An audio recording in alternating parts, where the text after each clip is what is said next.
Well, welcome to our celebration of International Clinical Trials Day. I'm Shani Dyer and I'm the CEO of ARCS Australia. On International Clinical Trials Day, I particularly would like to acknowledge the traditional owners of the lands in which we reside. I pay my respects to their elders, past, present and emerging. I hope that our efforts to build clinical trials in Australia, that we think about how our traditional owners are going to be affected and ensure that we are thoughtful in their needs. But next, I've got to do some housekeeping. So we're recording this session and we'll be taking questions at the end. But as you think about them, please post them on the chat site and we'll get to your questions at the end. I'd also like to encourage you to post to the tiles we provided at registration to tell the world how proud you are to be a clinical researcher. You can find the instructions on our site, on the registration page, and it'll be just really good to put those out onto Twitter and LinkedIn. Also, earlier today, ARCS, together with the Clinical Trials Alliance, Praxis and CTIQ, launched a forum for people involved in clinical trials to be able to post questions and have experts answer those questions. So I'd be very keen to direct you to that forum and get the conversations going. I also wanted to acknowledge MTP Connect, Queensland Health through Hero. Hi guys, I know you're on today. New South Wales Health through the Clinical Trials Unit for their support. It's been truly awesome. If it weren't for the support of you guys, we wouldn't be able to provide all the events that we have been doing. So thank you so much. Also, I'd like to thank Queensland Health and New South Wales for the volunteer program that provided expertise at critical times to get new studies on COVID up and running.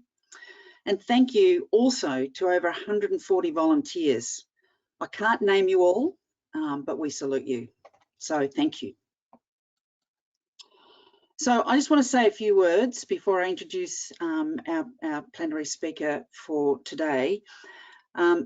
I can say that we sit here in a very different world. I don't think any of us would have imagined being in the situation only 6 months ago. But here we are using words such as unprecedented, social distancing, ISO everything, COVID-19, Corona, and the plethora of memes that have helped us through this time. At no other time has evidence-based research and data-driven medical decisions been more important than with the emergence of COVID-19. And while we manage the devastating effect of this novel disease through social distancing and added hygiene measures, globally, we will not be safe until a vaccine is developed. The safety and efficacy of a vaccine will be determined by clinical trials. The focus and drive to develop a safe and effective vaccine is a global challenge, and Australia is a significant part of this effort. As our research clinicians and nurses work at this, we wanted to ensure we took the time to celebrate International Clinical Trials Day. So you might say, why, I'll just put that back one slide. Why is May the 20th chosen to recognise Clinical Trials Day? Well, it is because James Lind initiated his scurvy trial on the 20th of May back in 1747. It was interesting. He was the first physician to have conducted a controlled clinical trial in the modern era. He was working as a surgeon on a ship and was appalled at the high mortality of scurvy among the sailors. He planned a comparative trial of the most promising cure for scurvy. His vivid description of the trial covers the essential elements of a controlled trial that we all know. So he says back on the 20th of May in 1747, I selected 12 patients in the scurvy on board the Salisbury at sea. Their cases were as similar as I could have them. They all in general had putrid gums, the spots and lassitude with weakness of the knees. They lay together in one place, being a proper apartment for the sick on the forehold, and had one diet common to all, that being water gruel sweetened with sugar in the morning, fresh mutton broth oftentimes for dinner, and at other times light puddings, boiled biscuit with sugar, and for supper barley and raisins, rice and currants, sago and wine or the like. 2 were ordered each a quart of cider a day. 2 others took 25 drops of elixir vitriol 3 times a day. 2 others took a spoonful of vinegar 3 times a day. 2 of the worst patients were put on a course of seawater. 2 others had each 2 oranges and 1 lemon given them every day. The 2 remaining patients took an electric recommended by a hospital surgeon. The consequence was that the most sudden and visible good effects were perceived from the use of oranges and lemons. One of those who had taken them being at the end of 6 days fit for duty. The other was the best recovered of any in his condition and was appointed to attend the rest of the sick. Next to the oranges, I thought the cider had the best effects. So wow, that was the first registered clinical trial in the modern times. So I think we've come a long way in that time. Given COVID vaccines, given COVID, vaccines are now the poster child that never was before, because there was no money in it. So where are we now with clinical trials in vaccines? Our partner Global Data has prepared these slides for you today. So worldwide, since 1995, there have been nearly 10,000 vaccine trials undertaken. In Australia, we've only run a small number of vaccine studies. And globally, over the years, a small number, but steady number of clinical trials have been run. For COVID vaccine trials, there's nearly 100 trials underway, the majority of them being conducted by pharma or biotech companies. But more specifically, it's exciting to see that we have 5 trials in Australia, 3 in phase 2 and 2 in phase 3. So very, very exciting. But enough of me. I'm very proud now to introduce to you our keynote speaker, who is the Professor Ian Chubb, who was the Chief Scientist for Australia from May 2011 to January 2016. Prior to that, Professor Chubb was Vice-Chancellor of the Australian National University, Vice-Chancellor of Flinders University of South Australia for 6 years, and the Senior Deputy Vice-Chancellor of Monash University for 2 years. While at Monash, he served as Dean of the Faculty of Business and Economics for 16 months. He was Chair of the Commonwealth's Higher Education Council from September 1990 to December 1994, and was, until mid-1994, Deputy Chair of the National Board of Employment, Education and Training, the Commonwealth's peak advisory body on all matters related to the employment, education and training portfolio. From January 1986 to September 1990, Professor Chubb was the Deputy Vice-Chancellor of the University of Wollongong and Honorary Professor of Biology. During this period, he was an academic in the School of Medicine, Flinders University. Before that, he was at Oxford University from 1971 to 77. He was a Wellcome Foundation Scholar at Christchurch, a Junior Research Fellow at St John's, and a Royal Society Research Fellow. He spent 1969 to 71 as the J.F. and C. Heymans Research Fellow at the University of Ghent in Belgium. Professor Chubb's research focused on neurosciences and was supported by the National Health and Medical Research Council, the Australian Research Grant Scheme, and by various foundations.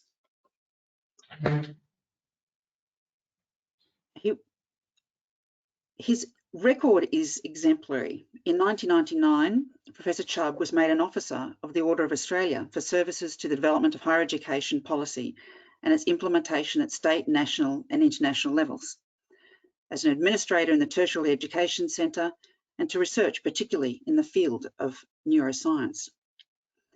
In 2006, he was made a Companion in the Order for Services to Higher Education, including research and development policy in the pursuit of advancing the national interest socially, economically and culturally, and environmentally, and to the facilitation of a knowledge-based global economy. Professor Chubb was the ACT's Australian of the Year in 2011 and has been awarded 6 honorary doctorates. He was elected a Fellow of the Australian College of Education in 2008 and a Fellow of the Academy of Technological Sciences and Engineering and a Fellow of the Royal Society of New South Wales in 2014. He was awarded the Academy Medal of the Australian Academy of Science in 2016 and was elected Fellow of the Academy in 2017. He is a member of the Council of the Academy of Science, chairs its Education Committee, and is a member of its Policy Advisory Committee. He was awarded a Centenary Medal in 2001, the Thomas Hart Benton Mural Medallion by Indiana University in 2011. I can only say a more accomplished person would be hard to find. Today, however, Professor Chubb is talking to us as a patient and a participant in an Australian clinical trial. I will now hand it over to Professor Chubb to hear his story. Thanks, Shani, and excuse me. Thank you for the invitation to address you all today. It's the first time I've ever given a lecture to my laptop, so if it gets a bit clunky, you'll see that I'm waiting for the laptop to applaud, joke, or go to sleep, or whatever audiences do. But I am really pleased to be able to talk to you today. It is an opportunity to celebrate clinical trials and their importance in the healthcare of Australians. I was skin in the game, as Shani just indicated, and I'm happy to speak on this important topic whenever I get the opportunity. Now, I've put in a few disclaimers early. I'm not here because I know a lot or because I can profess any particular expertise in your areas of interest. I am here for a different reason, indeed I think for 2 reasons that overlap. One is to offer some insights into what a small part of modern medicine is like from a patient's perspective. The second is to acknowledge what you do, indeed to celebrate with you what you and your colleagues do. That means modern medicine can offer hope to the people whose lives get turned upside down by some critical downturn in their health, expected or unexpected as it might be. Now, into my middle age, I was one of the many who thought of themselves as invulnerable. I was healthy, fit, considerably slimmer than I am now, and thought that I was invulnerable. I guess I was forever a teenager. I had all those characteristics about invulnerability. And then the hit came, the diagnosis I didn't think I'd ever hear. And I can assure you that the sudden understanding that your life is threatened, in fact, that your own body is trying to kill you, certainly changes your worldview. Now, I'll take you through some of that as I discovered it for myself, how my capacity to sympathise with others in strife turned into empathy. And I will also apologise to those of you who have heard much of this before, but as Shani said, I'm here to talk about my experience as a patient. There's only one story, so it's all that I have to tell. I also know that there have been substantial advances in this area since it became a serious focal point in my life. And I'll touch only briefly on that at the end, because this talk is really about my experience as a patient and what I've observed along the way. Confronting diagnoses will long be with us, of course, but nowadays more of us will be offered more hope. Hope that there is or soon will be better treatments that give us a chance of fighting off the predator while maintaining an acceptable quality of life. And it's all because of science, because of research, persistence plus investment, refinement, development and use, and people whose talents, skills, effort and vision bring it all together. So yes, I thank you, all of you, for what you do, as would many of the others who benefit from what you do if they had the chance to be here today. For me, it worked. As far as I can tell, as far as we can tell, I'm in remission now. We're getting ever closer to cautiously, very cautiously, using the word cured, and have been for close to 3 years. But over the journey, I learned a lot, and what follows are some reflections that come from that learning. During my diagnosis and discussions about treatment, I thought about things that I'd never had to think about before, at least not personally. I had to move beyond the why me to the what now. Suddenly, I was no longer invulnerable, as I said, a delusion that I carried from my teenage years, but abruptly and unexpectedly the equilibrium was disturbed. I had a serious life-threatening issue to deal with. I remember the very first oncologist who, about 4.5 years ago, with sad and compassionate eyes, explained to me that without treatment I had 3 to 5 months to live. Now, I expect that most patients are like me in those circumstances, surprised by such a diagnosis, stunned by the prognosis, anxious about the future, and we just want to get better in the best and quickest possible way. And if you boil it all down, I suppose I expected to benefit from modern medicine. I suspect that the expectations of what modern medicine can achieve are already substantial and growing. The expectations will strain our systems and our processes in ways that a few years ago we would never have even contemplated. Are we ready? Are we ready enough? Are we getting better prepared fast enough? And the questions go on. But I'll leave them all hang there and start to explain my specific journey. For me, it began about 5 years ago when I went off for a routine ultrasound following some fairly common surgery for old men. It showed a lump on a kidney that wasn't there 6 months earlier. Multiple tests later, bone scan, CT, MRI, blood tests. The bad news was a renal cell carcinoma around 2.5 centimetres. The good news was that it looked fairly contained. The surgeon was optimistic that he could at least look to removing the tumour and sparing the kidney. In the event, it was not so simple and the whole kidney was removed at the end of 2015. The good news was that the histopathology showed that the cancer had clear boundaries and that there was no evidence of any intrusion into the lymph or the blood vessels. It was assessed as stage 1, as I recall. The surgeon referred me to an oncologist, part of the routine. I took my time. It was from early December through to around February when I thought I'd make an appointment. I took my time because it was stage 1 after all. The oncologist was cautiously optimistic given the histopathology, but sent me off for a CT scan. The result of that scan surprised us both. It was bad news.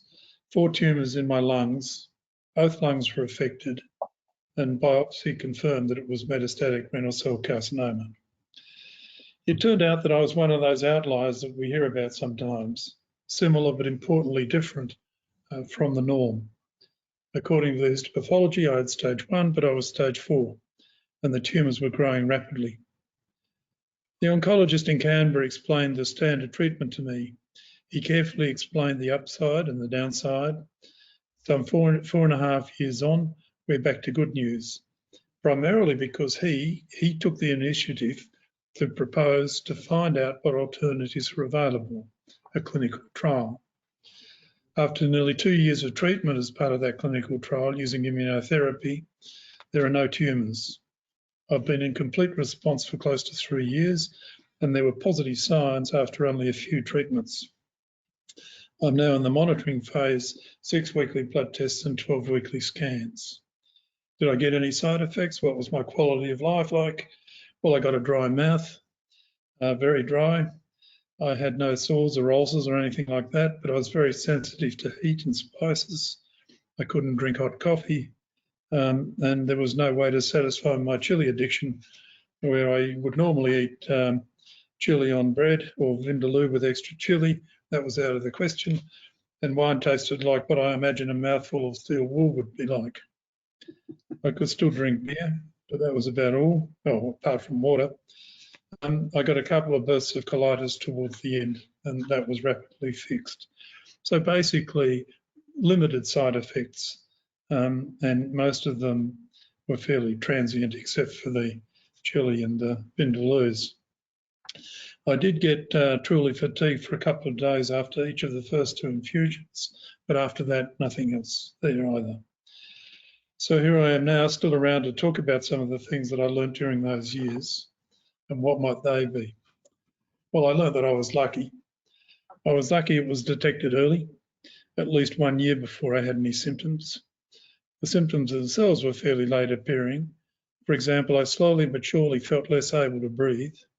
I just thought it was asthma or a change of season, or I tried to think it was anything except a problem caused by the cancer. It peaked one weekend, I recall. I'd walked with my daughters about 100 metres down by the lake here in Canberra, and I had to stop, sit down and recover. I struggled all weekend, and on the Monday, an anxious GP sent me to the emergency room at the Canberra Hospital. The diagnosis was a pleural effusion. The day after, I had about 2.5 litres of fluid drained from my chest. I felt pretty good after that, certainly a lot better. Went to Sydney and got my first infusion of antibodies. A week after the first one, the symptoms returned. Another 1.5 litres of fluid was drained. And shortly after that second one, I was back for the second infusion, and I was told that I was lucky. I was lucky that I'd started when I did, because 2 prior treatments for pleural effusion were exclusion criteria in the trial. So you imagine the 7 or 8 or 9 steps between nephrectomy and first infusion, and I was in by just a couple of weeks. Any delay in the consultation, any delay in the transmitting of samples to the centre where the clinical trial is being run from in Belgium, any of those things, just a few days, and I wouldn't have been in. And I guess I have to acknowledge that that's luck. As it turned out, I was a patient who responded quickly and well to the immunotherapy. Now, I know that's not the same for everybody, and I can only guess at the effort that's now being devoted to finding out why. But I was lucky. I was admitted to a trial. I was randomised into the immuno arm of the trial. It could have been different. If I wasn't in the immuno arm, I could have made a 3-weekly trip to Sydney while taking a daily tablet that I could have got on the PBS and taken in Canberra. But I'd committed to the trial, and I would have had to have done it, and they committed to me. It did make me wonder how trials are conducted. Are they too focused on an institution? This was caused by the 3-weekly trip to Sydney. Is there a better, more patient-centred way? Questions that I don't know answers to, but they're questions that arise. I do know that there were a number of patients who travelled to Macquarie University Hospital for their treatment, and I presume they were like me. They could. Their circumstances let them do so every 3 weeks. I was retired. I still do a fair bit of part-time, little bits and pieces, but I wasn't in full-time employ where other people governed my time, ruled my days. I could choose, and I was able to get there every 3 weeks, 2 days. I was lucky because I got the diagnosis when it was a better time to get that call than any other date to date. The research had been done over decades, and so much of it without any thought of clinical treatments, but basically following the human instinct to ask why. In this case, scientists and clinicians asked a couple of fairly, what we might call, simple questions. How does the immune system work, and how does it distinguish itself from foreign?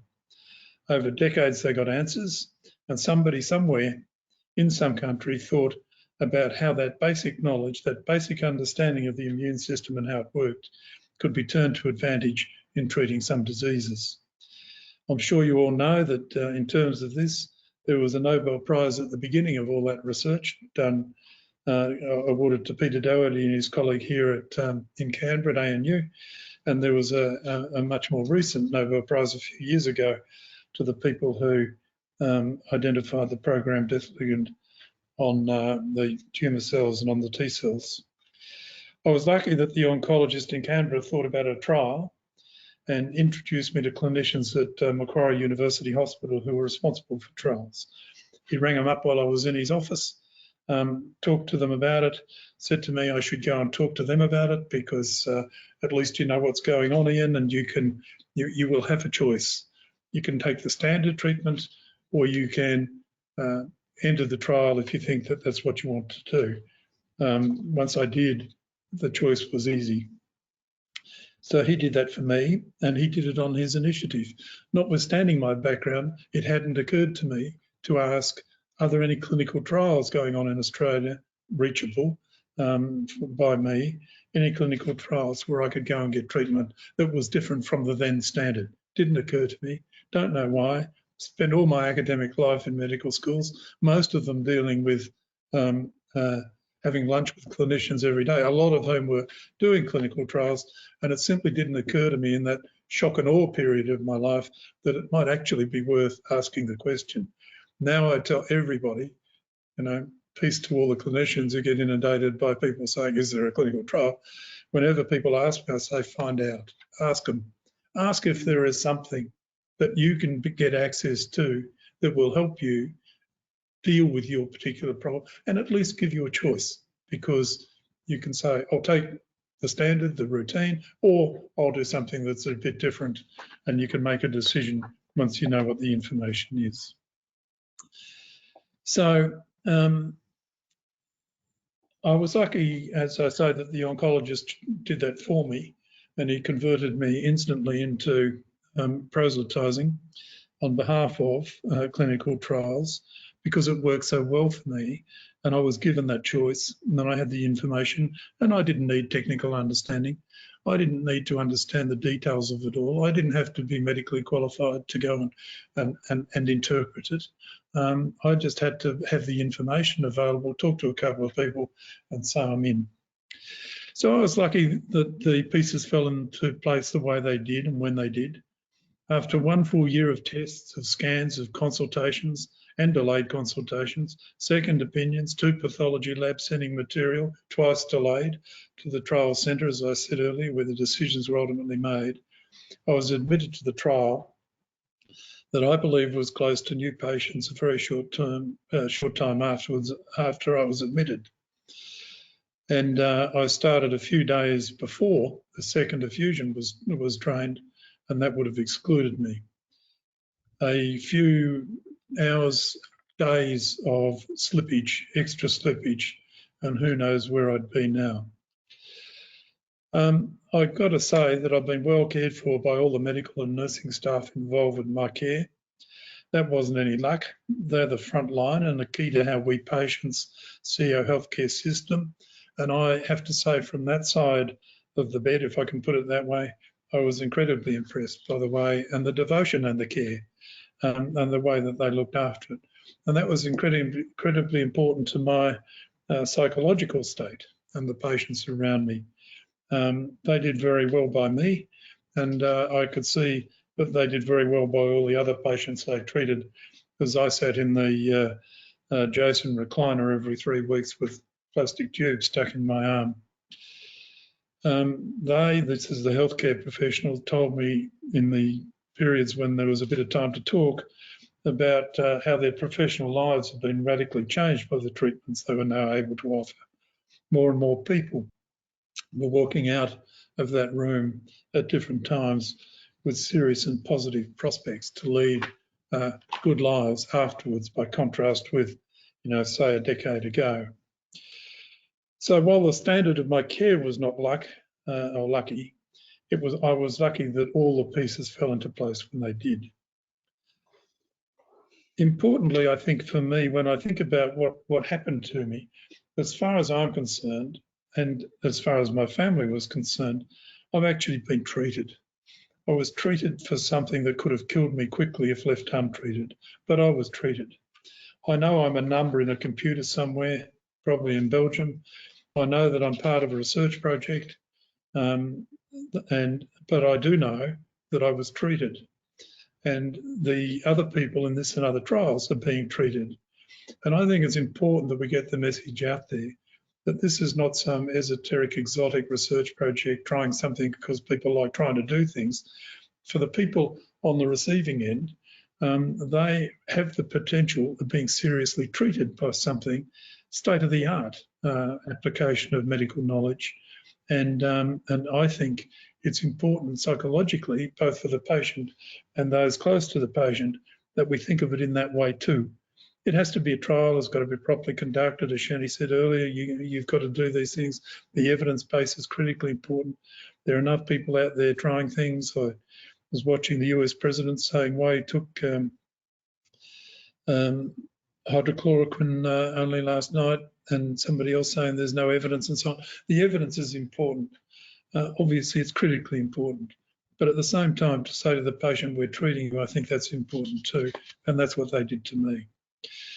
So I think we could do more to encourage that way of thinking whenever possible for the patient state of mind and probably even for the political mind. I understand now much better than I ever did why clinical trials are important, and that they also represent, or because they represent, a way for patients to get state-of-the-art treatment much earlier than they would otherwise. And again, I think we should make more of that. Of course, there's some risk. It may not work as well as hoped, for example, or it may result in unwanted or hard to manage side effects. As long as what's possible is explained carefully, an informed patient at least has a choice. So the question for me now is, can Australians, wherever they live in our vast country, get access to state-of-the-art treatment? If they want to, can they choose to? The present Minister for Health, Greg Hunt, has heard the message, and he has the MRFF to put some cash alongside his words. When he launched the long-term National Health Plan in August 2019, he said that there were 54 clinical trials using funds from MRFF, and that within 10 years, we will have established Australia as a global centre for clinical trials. He talked about how clinical research can be incredibly effective. While some studies don't make a difference, he said, others are literally life-saving, give patients access to therapies that they would otherwise need to wait years for. He and I know each other, and we, talk not regularly, but every now and then. And one day I was in a Chinese restaurant in Melbourne, and my telephone rang, and it was Greg on the phone. He was standing in a car park in San Remo in Victoria, and he was ringing to see how my treatment was going. And I think at that stage I was still in the treatment phase, but the scans and other tests were all pointing in a very positive direction. We had a little chat about the importance of that and being part of that trial.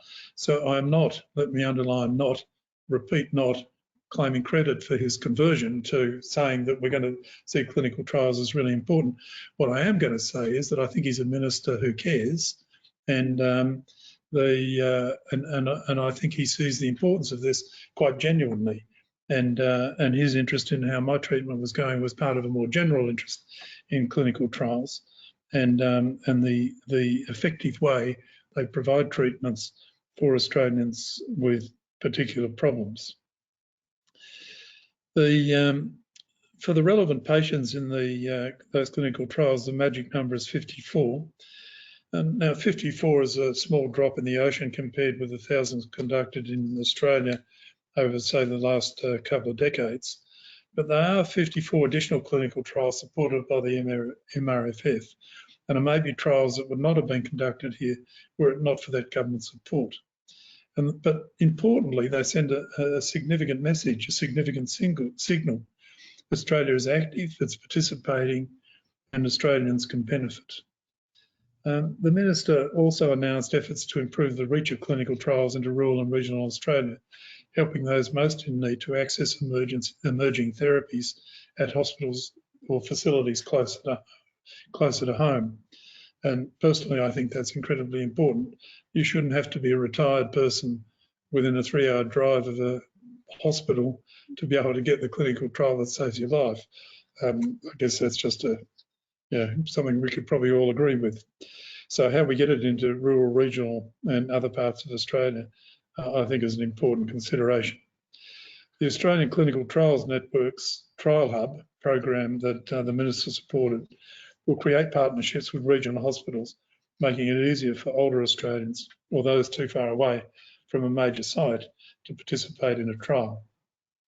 The Minister said, and I quote, "It's a national clinical trials hub, will be led by the Oxford Hospital and Monash University, working with other hospitals and universities throughout Australia to bring clinical trials to people in the regions. Over the course of the next decade, you hope to see hundreds of thousands of Australians have access to clinical trials that might not otherwise have been available." Now, I understand the potential of this one. As I've said, I had to travel to Sydney every 3 weeks for close to 2 years for my treatment. At one level, I didn't mind. I was treated with exceptional care at Macquarie University Hospital, but I was able to drive up one day, get the treatment the next and drive back on the same day. Not everybody who could benefit could do that, especially us older Australians or sicker Australians. So while all of that is very important, in my view, the critical point that Greg Hunt made was his ambition that within 10 years, we will have established Australia as a global centre for clinical trials. It is therefore now a priority of government, and that adds weight as well as substance. So we already have demonstrable strength, and Australian researchers play significant roles locally and internationally. But one thing we do know about strength is that we can get them better and still get better. And I know there is work being done to address issues of fragmentation and inefficiency and to coordinate our efforts better. And I know that's involving all jurisdictions in Australia, and I've seen some of the efforts of that in recent years, and I think we should all applaud the efforts that are being made and the contributions that all of you make to making those efforts better. I think we owe it to our community to find every sensible way to make state-of-the-art treatments available to everybody who needs them and at a cost they can afford. I'm truly grateful for my treatment, and I acknowledge all the efforts of so many people that made it possible. People that I'll never know, people that I will never even read of probably, but people who have dedicated themselves to doing work that changes the lives of other people and changes them so effectively and so efficiently, and in my case, with only a marginal effect on my quality of life, even during my treatment. I'm now making up for the lost Vindaloo's, and everything has returned back to normal as far as taste is concerned, and I can even have a glass of wine and enjoy it these days. So I applaud you all for what you do, and thank you at the same time. I will digress just slightly at the end. Am I doing all right for time, Jenny? Yes. I've got sometime in the middle of my treatment, a journalist found out that I was being treated, and they wrote a story about me in a newspaper, in The Guardian online. And there were comments after that, you know, the usual. Most of them were very positive. Some were nice about me, some were very supportive of the healthcare system and trials in general. There was one that was very narky and nasty and said that I was only in a trial because I was rich and famous and knew a lot of people. And I've never thought of myself as rich or famous. I do know a lot of people. But the response from that particular response was some guy who wrote in and said, well, I don't know about him, but I'm an old age pensioner with no money. I know no people and I'm not famous and I'm in a clinical trial. And I was really happy to see that response, because I think we've also got to make sure that people from wherever, however, from whatever circumstances, get access to the best healthcare that we can offer them as a country. And when we do, we're a civilised country, and when we don't, we're not a country that I would enjoy being part of. As a consequence of the thing in the article, I got the article in the newspaper. I got an email from a guy in Canada, and he says that if I can just read this out, it's fairly brief. He said he was given my email address about 10 months ago from a friend who was in Australia. He was diagnosed in December 2017 with stage 4 renal cell carcinoma. After reading about the article in the newspaper, his friends and co-workers were ready to pack me off and had raised funds to send him to Australia for treatment. And then he said, I was able to curb their energy and find treatment much closer to home. As I live near Windsor, Ontario, Canada, I was able to find an immunotherapy trial at the nearby Carmenos Centre Institute in Detroit. Much like your case, I assume I wasn't given much hope last year, but I'm happy to report my cancer is in remission and is continuing to shrink. I was able to return to work as a firefighter this August. I don't know what the future holds, but I intend to embrace every minute of it. I just wanted to thank you for publicly sharing your experience. I was able to find hope and seek out effective treatment after reading about you. Thank you.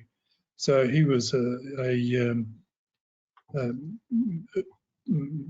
man in his early 30s with 3 young children and so on, and it really was emotionally very significant for me to get that email from this guy in Canada, and I was really pleased that I did agree to put the story in the newspaper because I wanted to see people think that there is light at the end of the tunnel. You just got to ask the right questions when you get the diagnosis that you don't want to hear. And it was enjoyable. The Canberra Times wrote it up. So I'd go off to the old Fishwick markets and I'd be sort of working out which potatoes to buy. And somebody tapped me on the shoulder and say, read the article, really, really pleased to see that there is some light at the end of the tunnel. You know, I've got X or Y. And I'm not going to say they were lining up in their thousands. And they don't have to. You just need a few people to feel better because there is a good news story where a decade ago it would have been horrible. And now there is hope, and there's hope because of all the stuff that you guys do. So I do believe there's much to do in this world. And in amongst all the nonsense that we have to live with on a daily basis, there is also some cause for optimism. So let's focus on that often and work together to make the world a better and obviously a healthier place. So I wish you well in all that you do. And I'm really happy to be able to celebrate Clinical Trials Day. Thank you. Thank you, Ian. So we don't get the applause, we don't hear the applause at the end, but I imagine there will be one there, so I'll applaud you. I've got a question for you though, Professor Chubb. And I know I have heard your story before, but one of the things that you mentioned was that your treating doctor made a phone call to get you onto the trial, but you also mentioned that you looked on the internet to see where, you know, if such a trial existed and couldn't find one. What was that experience that you had with trying to find out about a trial? Was it just the luck that your physician knew about it, or what was the story there? Yeah, so it was like the physician who treated me down here had trained with the Howard Gurney in Sydney, and so he rang him while I was in his office, and because he knew that Macquarie was a centre where, you know, they built the new hospital and they included a fair bit of effort with respect to clinical trials in it. So he rang Howard while I was there, and Howard basically said, send him up. So I went up shortly afterwards. Just because I started to fiddle in that area, I tried to look up clinical trials, you know, use the old Google to see what I could find. And I could find so few that it was unbelievably few. And so I've been saying on a regular basis ever since, any doctor anywhere treating any person ought to be able to go somewhere, plug in easily and find out whether there is a clinical trial available to a person with that particular problem, wherever they are in Australia. What's the nearest place? How do you get there? You know, what are the conditions, whatever. And then the process can start, as it did for me. You go to see them, they talk to you, you do your blood tests, you get your pathology done, you get all this stuff, and you get admitted into the trial or not, depending on what the criteria are that you have to meet. But I was at that time, 2015, early 2016, I was disappointed in how difficult it was to go to find a single site where you could find everything. And I don't think busy doctors anywhere in Australia have got the time to trawl through 6 or 8 or 10 or whatever the number was, clinical trial sites to see if there was one that was suitable for their patient, both geographically and with respect to the illness. So, and I know now a lot of work has been done in that area, and I think it's getting better and better and better. But it does need to. I think a sure way of getting more Australians into it, into a trial, is to make it easier for doctors to find out what trials are available. And I think if you can do that in a single location, then it becomes much easier and becomes much more accessible.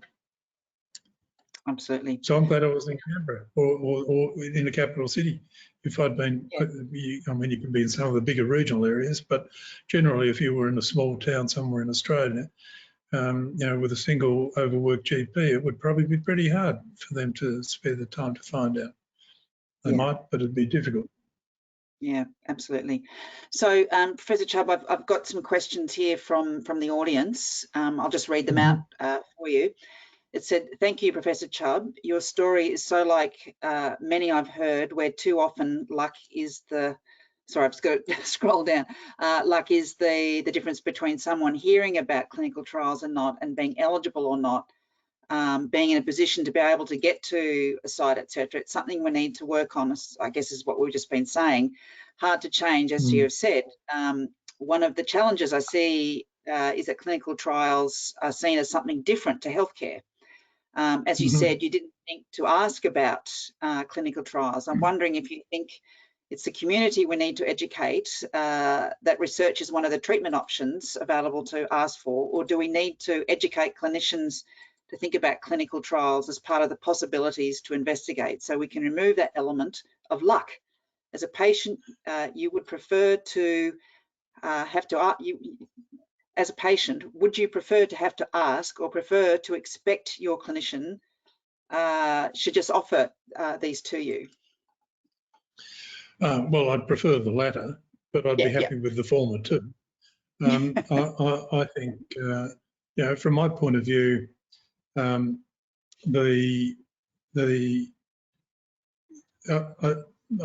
think clinicians ought to be able to, as I said in response to your earlier question, Shani, that it ought to be easy for them to find out what's on and where and conditions or whatever. But I'm happily telling everybody who talks to me in the circles I move in, if ever you get sick, don't forget to ask them if there's a clinical trial. Because at least then you've got that choice that I referred to earlier.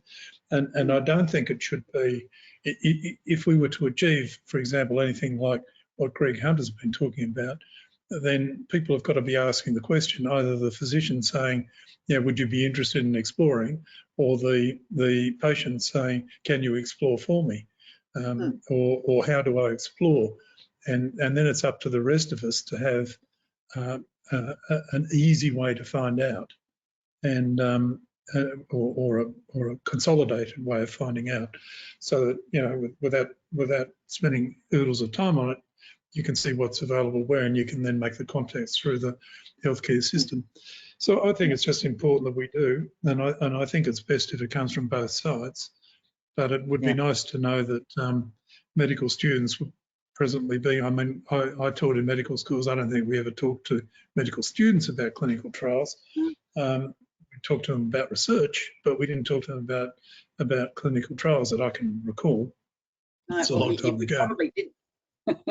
Yeah, because in the times that's part of the issue, that the people teaching the students, also are not that aware of clinical trials. And I think part of International Clinical Trials Day is about getting the message out, to those who don't know about them, so that we can have more patients potentially available for trials, and it shouldn't be that we have to just accidentally have been in contact with somebody and the doctor just be a friend to call up. There's got to be a more systematic way. And we've got to do it in a serious way, because when I've been talking to people about it, at the sceptical end, it wasn't huge, but it was sceptical end, was that it was companies after money and all the rest of it. And I don't have any sympathy with that argument. I don't know. I had two antibodies infused into me, the names of which I can't pronounce, but I had two antibodies infused into me. To get them to the point where they could be infused into me probably required a huge investment of time and money somewhere. And I can understand that there should be, in some form or other, compensation for that investment if they get turned into clinical practice. So I'm not hostile. I'm not one of the ones who thinks that it's all about money for somebody, or you have to be rich and famous. I do think that we have to counteract that argument, though, because it is there. This is just about somebody making money, and you only get in if you know somebody. and I don't think the latter's true. But it is a perception from people who just want to be. I mean, there are people in our community who have monetised outrage, and when your living depends on being outraged, you're outraged about everything.